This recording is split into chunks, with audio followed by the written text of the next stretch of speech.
Taste the Daily.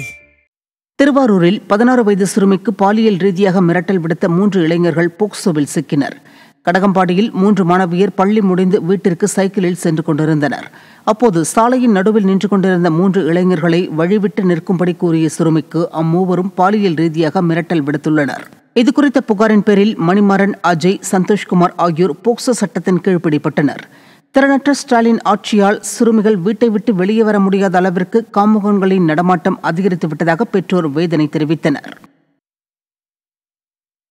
Nilgiri மாவட்டம் உதகை அருகே அரசு பள்ளியில் படிக்கும் 21 மாணவிகளுக்கு பாலியல் தொல்லை அளித்த ஆசிரியர் போக்சோவில் சிக்கினார். உதகை அருகே உள்ள அரசு பள்ளியில் கடந்த சில நாட்களுக்கு முன் பாலியல் கல்வி குறித்து விழிப்புணர்வு நிகழ்ச்சி நடந்தது.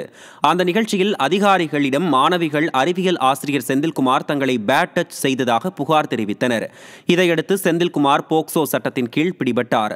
ஸ்டாலின் ஆட்சியில் வேலியே பயிரை மேய்ந்த கதையாக ஆசிரியரே மாணவிகளுக்கு பாலியல் தொல்லை அளிப்பது தொடர்கதையாகிவிட்டதாக குற்றச்சாட்டு எழுந்துள்ளது.